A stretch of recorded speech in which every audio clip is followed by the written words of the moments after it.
If every time someone asks you a question, you try to say the right answer, then your whole life is a test. What is the point of your brain? What is the point of your lived experience? I would have saved that on my Pinterest board. I think people go into conversations with the goal of getting somebody to change their mind. We're losing discourse. We're losing the engagement and the connection that we get from these kinds of conversations. Hi, people. Thank you so much for listening. We love bringing you these conversations with experts that we think you should know and remind you all that it's okay to be wrong because we model this for you every single week right here on this podcast. Please be sure to subscribe to our channel, like this episode, and most importantly, hit that notification bell to stay up to date for when the next episode is live. The more of you that engage, the better guests we can get. So honestly, this is for you, not for us. Thank you. Let's get into it. Welcome to Often Wrong, where we talk to social impact experts and turn being wrong into an exploration of the middle and a chance to maybe get it right. In a world obsessed with being right, we flip the script on the hard questions and dig into divisive topics like society's unnatural obsession with binaries or who we need to be mad at for gentrification. We might get canceled, but at least we'll know why. I'm Lisa Nwankwo. I'm Claire Cornetta. And we're your hosts and also the principals and co-founders of Carrot Impact. Okay, so this is our first episode of Often Wrong. It's kind of awkward. It's kind of weird. Yeah. I definitely feel a little bit nervous. Yeah. Really? I'm not nervous at all. Oh, yeah, sure. Yeah. I'm fine. I think, being silly being nervous about this is kind of silly because it's called Often Wrong. So if we do this completely wrong, that is with our theme. Yes. So, and that will be perfect. Yes, it is. Yeah. Today, for our first episode, we're going to be talking about discourse. We want to know, and maybe you do too, about how we got here. Why do people only communicate in talking points and sound bites that they heard on the internet? Why do people repost other people's words on Instagram stories, but then never offer their own personal perspective? And generally and genuinely, I really want to know what happened to discourse and learning from each other through taking turns, being wrong about things, talking with your friends, getting checked, changing your mind on things. I feel like that's really important and missing. And that's also kind of the reason for this podcast, is to model what it looks like to do something wrong and hear from other people and change your perspective a little bit. Yeah, exactly. I mean, we are in a moment right now where it's so hard to communicate at a meaningful level with people. And, it is often about having the right take, having the, right approach to something. And instead, we want this to be a space where we can fuck up and we can explore things that, we haven't before. We can get curious. We can, come in with an open mind and a willing to change mind. That's the whole point of this, is not about being set in stone. So we're excited to dig into it. Yeah, absolutely. Well, in the spirit of like a first time doing something, I feel like we need to start with an icebreaker, and I have one that I think goes with the theme today. Tell me. It is, tell me about a time when you got something really wrong in your circle of friends. And if you want to think, I can give you mine because it was bad. Yeah, let's talk about a time where we got something wrong in our circles. I think that's great. You want to go first, Lisa? Yeah. Okay, so this was like a year ago. This was almost exactly a year ago. When I think about it, my whole soul cringes. But a friend of mine, I currently live in Mexico City, and one of my friends, actually, I don't even know if we're friends. I love all of her Instagram posts, and I think she's my friend, but I don't know if it's reciprocal. It's one way. That's okay. I think that's fine. Yeah. But she posted this thing, and she was at a Halloween, a haunted house or something.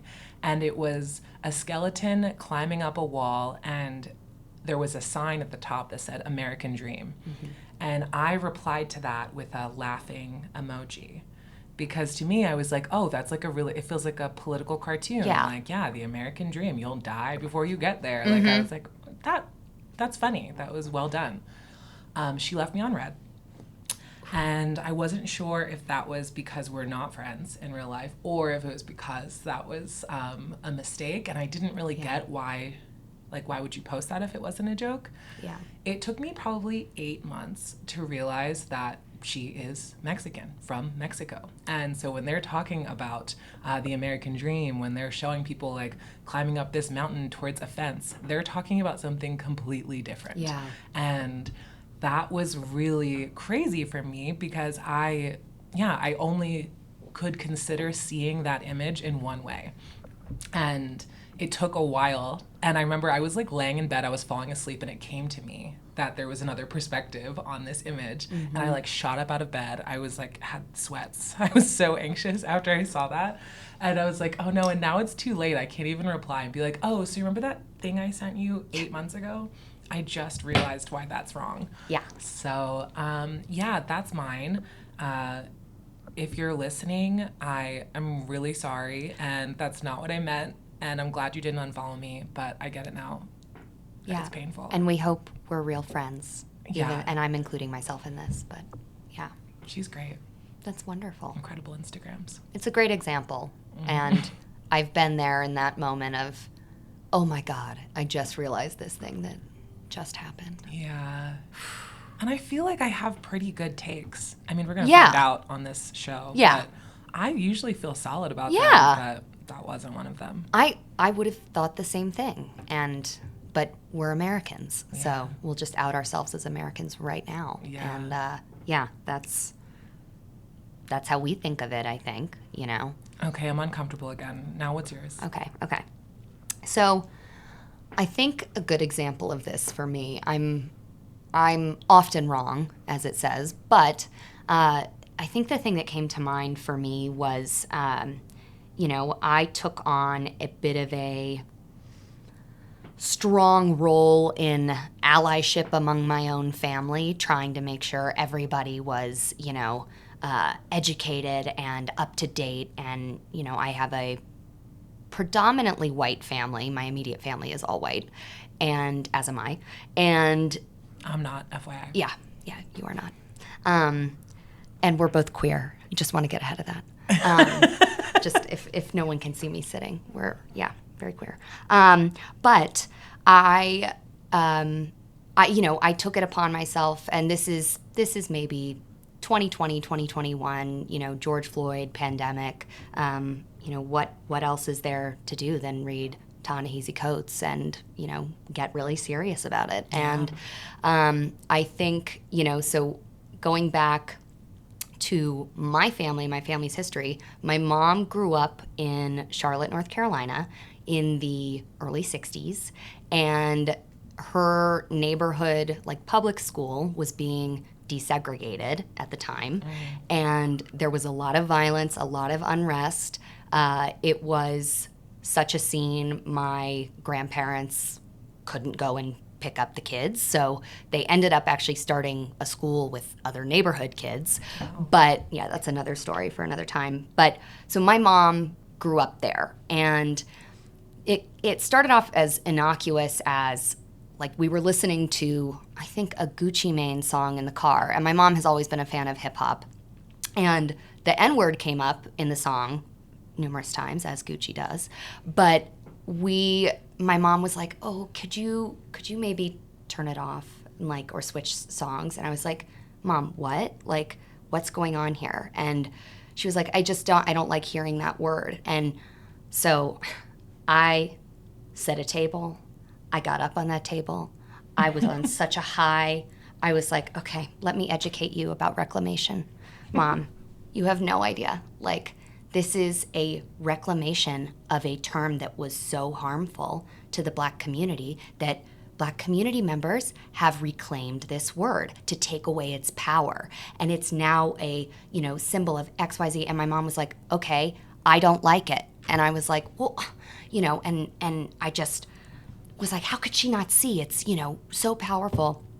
And it hit me probably a year later. I was like, oh, my mom grew up during the civil rights movement and saw that word and heard that word being used in a very violent and derogatory way. Yeah. And very hateful. And so my mom has some trauma associated with it. And my little, candy ass who's like, Mom, you should be fine. We should be able to listen to explicit rap songs. Are you kidding? And it had nothing to do with that. It had to do with her own personal pain. And, my mom wasn't saying that, oh, this word should never be used anywhere. She just didn't want to hear it, didn't want to be exposed to it. So that is a moment that I was wrong to get on such a high horse and tell her what she should believe. That's a good one. I'm actually glad that story went in that direction, because when you started it, it could have gone in a lot of directions, and we could have canceled the podcast right now. Yes, it could have. But I totally get that. That makes a lot of sense. I don't think I've ever thought about it that way, actually. Yeah. I'm a Black person. I don't use the N-word. I don't care if people do. It doesn't, but it just doesn't, it's just not right for me, which is fine. Right. And your mom isn't like walking around town telling people to stop saying it, but in like a car, in her car, she can say, I don't want to listen to this because it makes me feel this way. Yeah. And that's harmless. That makes a lot of sense to me. Right. Yeah, me too. And shout out, Mom. I understand. If I had grown up in that era too, I probably wouldn't want to be reminded of the hate that represented. Okay, you know what? I actually think this connects really well to this discourse topic, because that's a thing where it's like you think you have the answer for everything that comes up, of like, you need to let people say this, you need to do this, when actually things are more nuanced than that, and maybe there isn't a right answer all of the time about when you're allowed to have an opinion on something or a preference on something. And yeah, absolutely. I totally agree. Here's some tips and tricks on how to be often wrong from your hosts, Lisa and Claire. First, don't like this podcast. 2, never subscribe to this podcast. And 3, definitely don't hit the notification bell to get notified about new episodes. And once you're done all that, we can get back into the episode. Should we get into it? Yes, I love to get into it. Let's get into it. Okay, so I looked up a couple of definitions, just for this. Look at you. I know. Webster Dictionary? Academic. Oxford? Okay, so the topic is discourse. So I looked up, super accessible definition of discourse. And what I found is the noun discourse comes from the Latin discursus, to mean an argument. But luckily, the kind of argument does not mean people fighting or coming to blows. The argument in discourse refers to an exchange of ideas, sometimes heated, that often follows a kind of order and give and take between the participants. Yeah. That's quite nice. That is quite nice. It sounds lovely. I like that. It sounds iterative and, back and forth, give and take. Absolutely. Participatory. Yes. What is your second definition? Dialectic. Dialectic. So good word. This is one of my favorite words, actually. I love the concept of a dialectic, and I think, I don't know, it excites me about conversation, even if other people aren't excited. So a dialectic, this definition I thought was really poetic and beautiful. But it says, it reminds me that seasons don't change all at once. There is a back and forth as we gradually move through the year. A dialectic is when two seemingly conflicting things are true at the same time. For example, it is snowing and it is spring. Mm-hmm. So I really like that. The way that I learned about what dialectic is, I was an English major at college, is to just think about, I have point A, and say you come to me with point B, and they are conflicting. And now with the two of those things, we can merge them together and make point C. And now we both have a new place. And then from there, we can then split off, have different opinions on that, and then we can meet up again by synthesizing that into one thing. Mm-hmm. And then that way, the conversation keeps building and building. We stay on the same page. We're technically arguing, but we're also figuring it out together at the same time. Yeah, coming along together, and it's almost consensus building and then having your own takes and then consensus building. Yeah. I think it's a beautiful way to strengthen discourse. Definitely. And to strengthen, honestly, on a micro level, relationships, Absolutely. Right? Absolutely. Yeah, finding moving on what we agree with more than what we don't agree with. And I think that is really a helpful way to think about just any conversation and not take it so personally. Definitely. Yeah. I think this is going to be a great conversation. Well, usually for one of our conversations, what we'll do is we'll have a guest expert on the show to talk about the topic more. But since this is our first episode, and we are just, certified yappers, I felt it would be appropriate to dig into this on our own.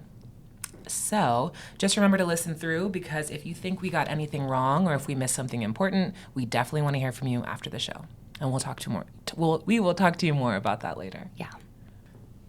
Where did this come from?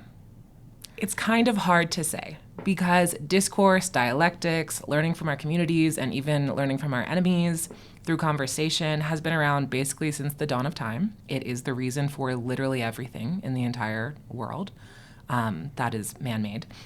But it feels like it changed in a big way. I have a thought on when I noticed the change, but do you have a thought on when you started seeing it? Yes. And I think depending on who you would ask, I mean, the point of this is everyone would have a different answer, right? But I'm guessing this would be very generational for a lot of people. So mine is intrinsically linked to social media. Yeah. And, you know, I kind of came of age in the, you know, when I was in school, people started getting Facebook, people started getting Instagram. It was, you know, it rapidly kind of took over. And yet still, that's very different than where we are today. So, you know, I started, you know, I'm thinking early 2010s when things are, you know, blowing up. And it was kind of like that 2008 range, I think, that Facebook like really came on the scene. And then, you know, Instagram a little bit later, Snapchat, all of the things. And so getting that, having social media lay the groundwork for new kinds of conversations, for, you know, new kinds of connections, these parasocial relationships, all of these sort of things. It started off, I'm not going to say fairly harmless, but it started off really as a new type of community. And quickly, things were able to change. And I kind of look at this from the dawn of, you know, social media, which I'm calling again like early 2010s, and then into what led us to the 2016 presidential election, in which Donald Trump was elected, and you know, ran on a platform of vitriol, and you know, was kind of this primordial figure, didn't care what anybody thought what he said outlandish things, all of that. And, you know, I was fascinated for a long time about how social media and how discourse had changed and had allowed somebody like Donald Trump to come into power at a, you know, federal level.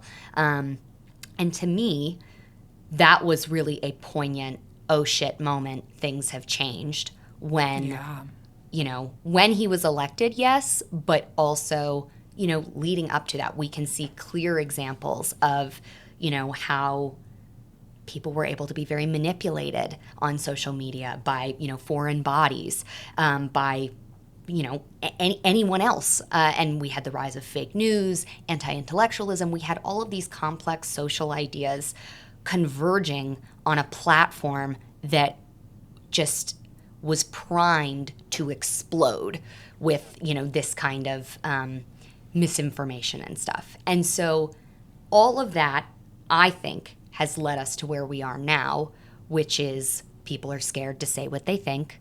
People are scared to, and it's not just about, you know, willy-nilly sharing opinions. It's about engaging in meaningful ways on topics that you're unfamiliar with.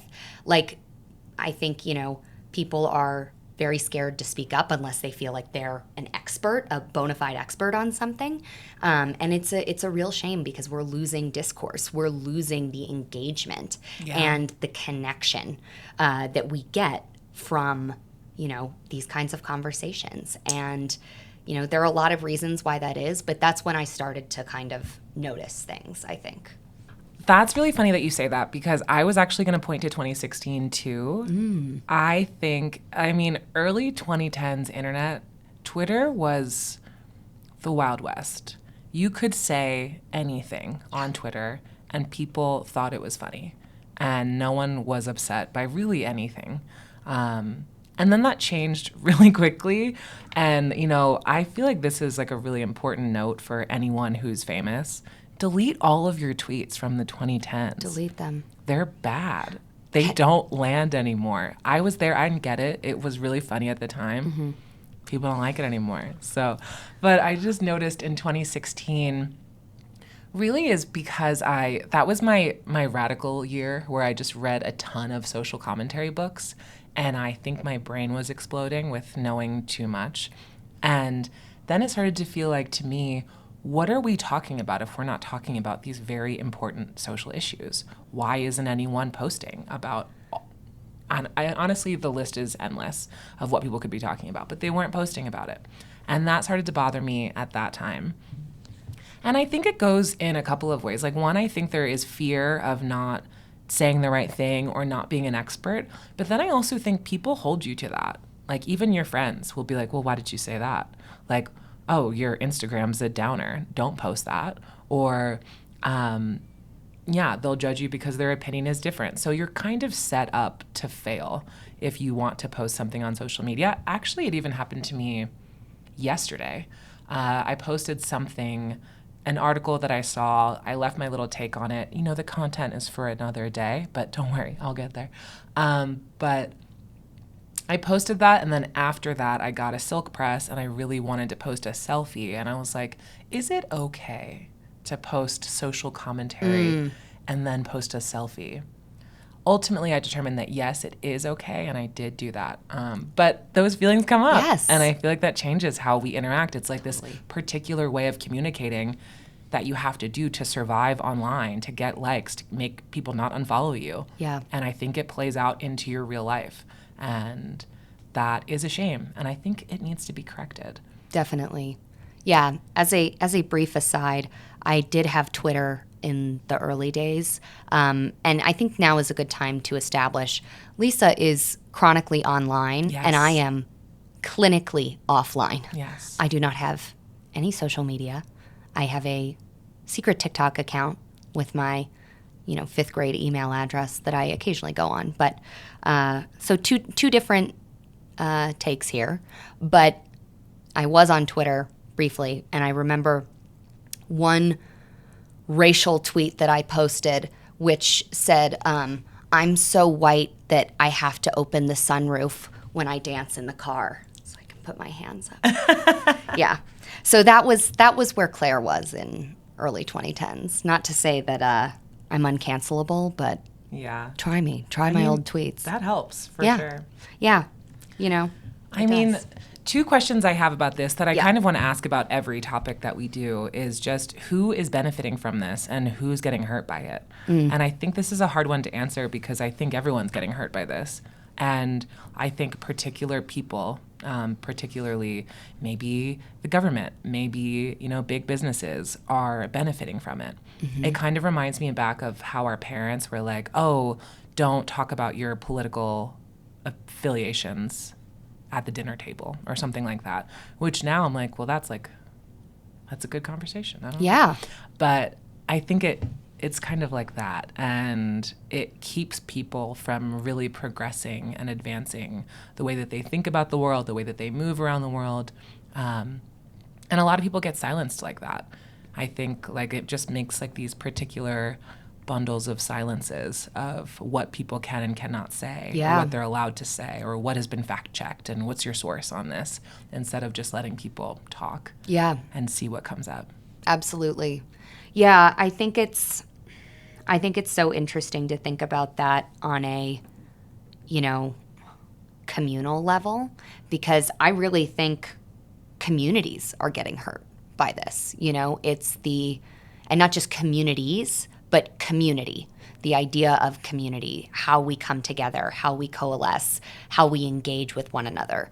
That is really being harmed by this lack of discourse. And, I think as far as the benefiting goes, who wants to take advantage of fractured electorates? Yeah. A lot of people. Yeah, tons of people. So, here, abroad, everywhere. And it's a really vulnerable time to have an electorate that is so plugged in and online. And, that is one of the ways that fake news was able to spread so rampantly. And, Russia was able to directly interfere with our election and, buy tons of fake ads and whatnot and target them. And, Facebook obviously proliferated them. And we know all of this now. But, it's a very similar thing. You know, the state of discourse now, it makes us susceptible to, you know, external and internal attacks, really. You know, it also reminds me of, I don't know when this started. I think it was probably around 2016 when people started talking about like your liberal echo chambers. And I actually don't think it's a liberal echo chamber. I think everyone has an echo chamber at this point where you are just saying like, I don't know, whatever thing you saw on Facebook or Instagram or I don't know, anywhere. And then you say it to your friends who you also know saw it. And then everyone's like, ah, yes, totally agreed. That's exactly right. And then you move on because you just are repeating little sound bites to each other. Yes. And it doesn't have to go anywhere. Yeah, that's a shame. totally it's right. It's also really boring. It's really boring. And I think also, you know, what I've seen with Twitter, and again, not on Twitter, but the people I know who use it, it's a few people who they follow who have hot takes and they'll regurgitate them. And it's like, what does that even mean? Where are your sources? Where are you digging into that? Like, did you think critically about this before you reset it? Like, where is that coming from? And you know, I think it's a really easy trap to fall into, and it can start fairly innocuous, right? You can follow somebody that you think you respect their ideas, you think they're interesting, whatever, and then they start to say some things that, you know, might be not all the facts, because we all do. Yeah. And that's okay. But once it becomes this huge snowball thing of now this is what this person is and stands for, and you have associated yourself with that, well, you know, according to the internet, that's who you are. Yeah. That's it. Oops. You know, that's kind of it. Yeah. I would also say a beneficiary of this is social media and tech. Oh, yeah. These companies, I mean, you know, TikTok obviously has blown up. We have a new social medium. But that's a good one, I think. I'm not on Twitter anymore either, now that it is, you know, changed. I don't go on there anymore. Yeah. But TikTok, I feel like I get a ton of opinions about things or like takes or perspectives or stories from people that I wouldn't honestly know in real life. And I think that's really helpful. Or I learn about really niche things, and I love that. Yeah. And I completely understand that, though I will say I think the way that the algorithm is, you tend to be served. It's the same kind of thing with YouTube. Totally. If you watch something and you engage with it, you're going to tend to be served more of that content. And, you know, the thing to understand about bias especially is, you know, it's not what you include, it's what you don't include. Yeah. So what you're seeing, I see this constantly. It's the same kind of thing with, you know, politicized news networks that have, you know, huge viewership and can say, you know, talk about one example is the statues in the like Confederate general statues. Yes. That the main thing you need to know about that is, well, that I think is most of those statues were manufactured in New Jersey and brought down during the Civil Rights Movement to intimidate Black people in the area. They are not like historic, significant statues. This was a tactic, and a Jim Crow era tactic. Not cool. But, you know, the way that conservative media covered it, you would have thought, oh my God, the history of our country is being whitewashed. Yeah. They're whitewashing history, you know, and it really didn't happen terribly often, but you would have thought it did. Yeah. And, you know, but on the other side, it was completely different. And so how much of something you see, how much of something you engage with it's just going to keep creating more of that, you know? So I think that is the danger with the YouTubes, you know, these algorithm-based social media, that, you know, you just get more of the same. And so it could blow it out of proportion if you're not careful. If you are a discerning person and you can say, hey, I'm going to take the time to contextualize this, that's really important. But, you know, otherwise you do risk getting into, or some people could risk getting into a very, I guess, deep echo chamber, I guess, in that way. Yeah. Okay, well, typically I feel like at this point we would get into our questions with our guest, but we don't have a guest today. Yeah. because we have to be our first guests. Just more of us. So we have a couple of questions to go through, and I think it's time to go there. Yeah, I can ask a question. So I'm curious, what do we think and what do we know that people often get wrong about engaging in discourse or about discourse generally? I personally think, I mean, this is off the top of my head, but I think that people just get wrong that they have to be right all the time. Who cares? I don't know, if one of my friends has a bad take, I mean, if they present it to me like, this is the way and this is the only way that I will ever think about this, then yeah, that's kind of annoying and I might not engage with you that much anymore.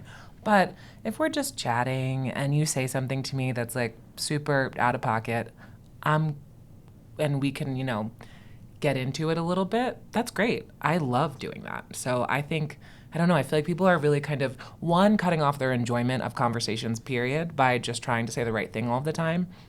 And two, just really missing out on an opportunity to learn something new. I also saw this quote, and, speaking of canceled people, this is from Kanye West, and he's been canceled, not this week necessarily, maybe, Yeah, probably, actually. probably. I'm not sure.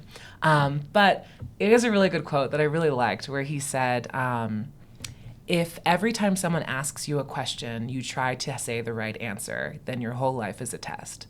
And I thought that was really nice because that is really true. Like, what is the point of your brain? What is the point of your lived experience if you can't, kind of use it to color in different opinions or help people, fill out their own? So I would have saved that on my Pinterest board. I did. Yes. Yeah. Mm-hmm. Yeah.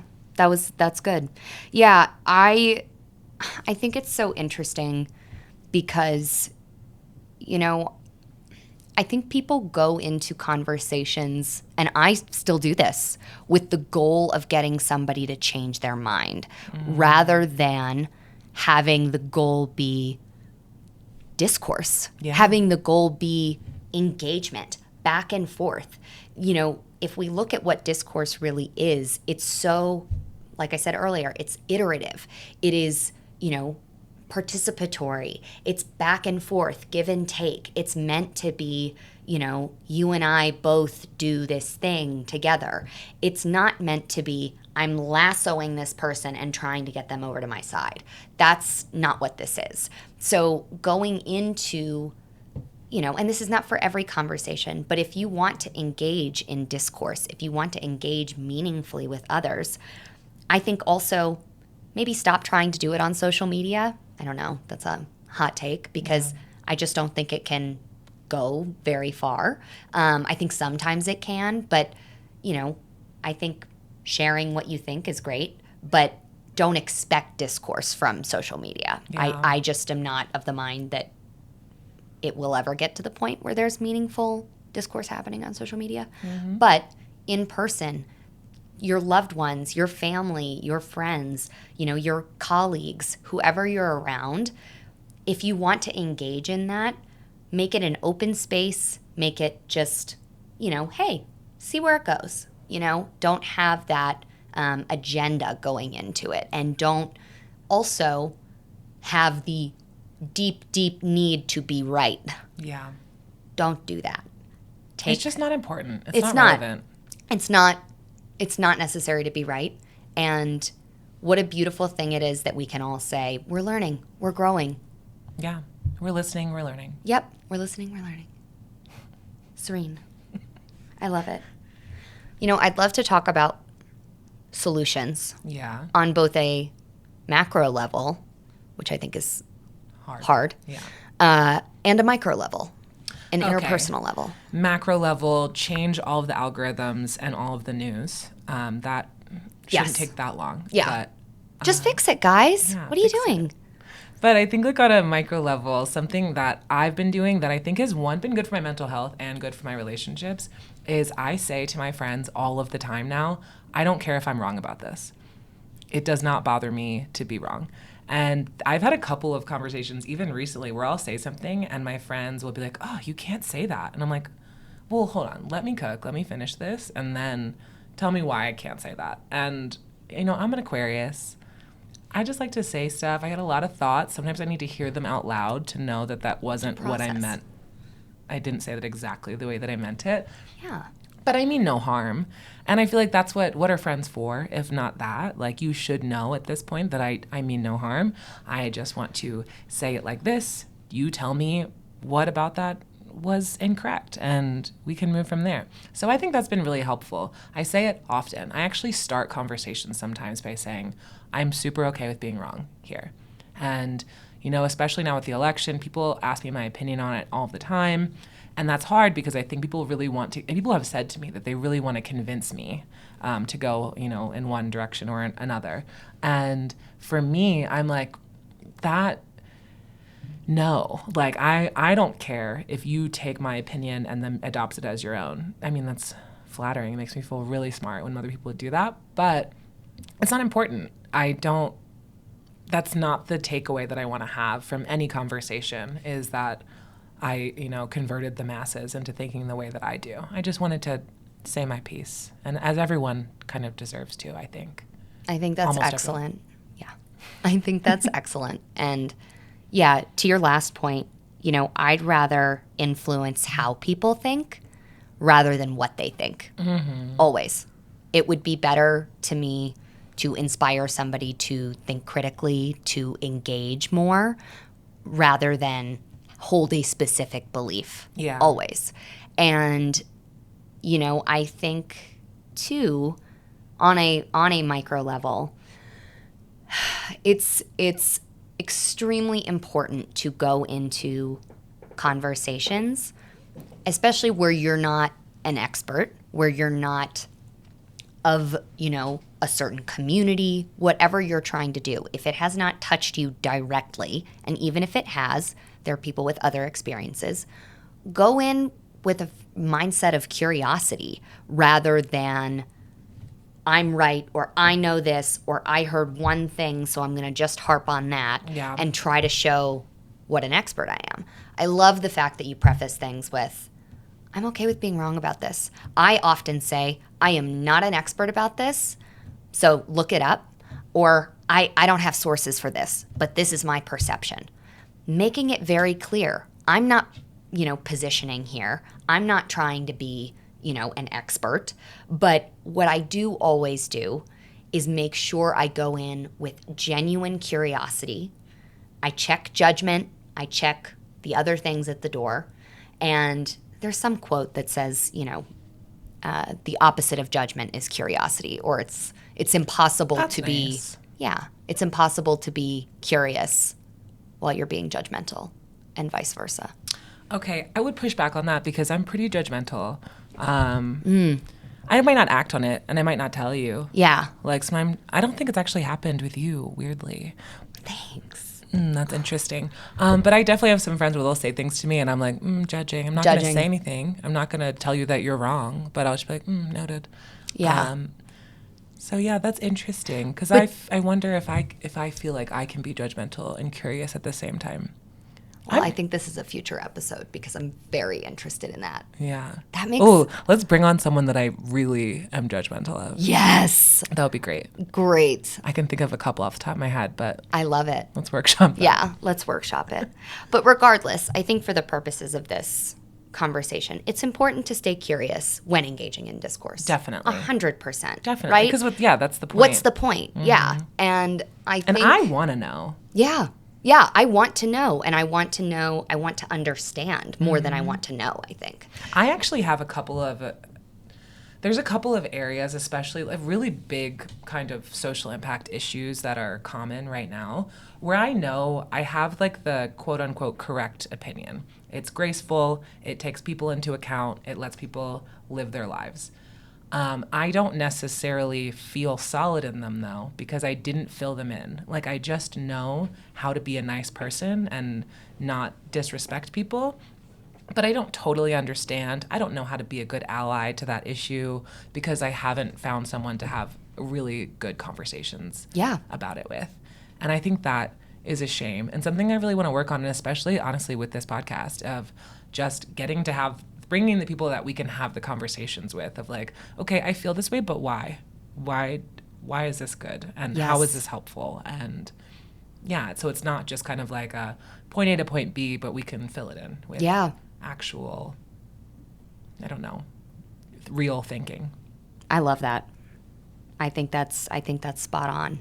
And your journalistic background is showing. Oh my God, yeah, I was a journalism major for 1 year. Me too. Well, I was a journalism minor, but Well. I graduated with that. It was like 15 credits, Lisa. Oh, so I wow. basically work for the New York Times. That's Actually, incredible. no, I take that back. Don't do that. Don't air that. Never mind. I work for the insert news outlet that I don't hate here. Yeah. Okay, that was so great. if we're talking about discourse, the fight for discourse is also a fight for what? It's great. I think the fight for discourse is also a fight for community. Oh, I love that. Yes. Community is my favorite word, my favorite thing. The I love best. that. It's everything. It really is a fight for community. Yeah.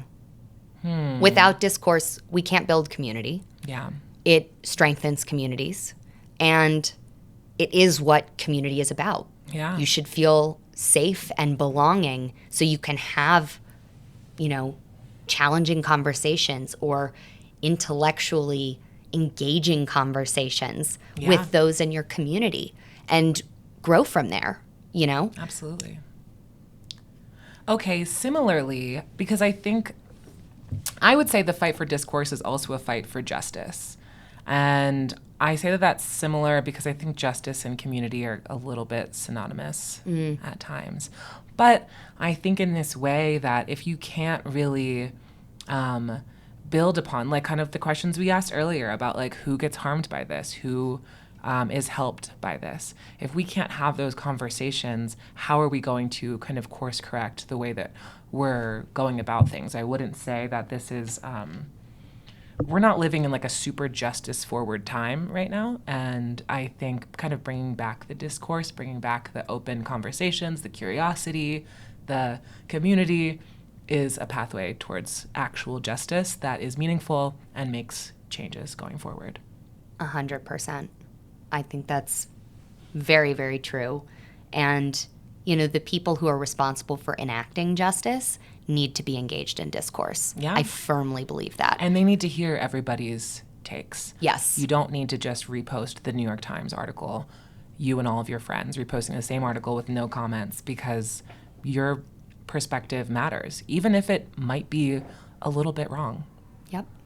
It's worth saying. That's what we're all So you about. can find out. Okay, so there's our first episode, a discourse about discourse. I think it was pretty good. I think it was great.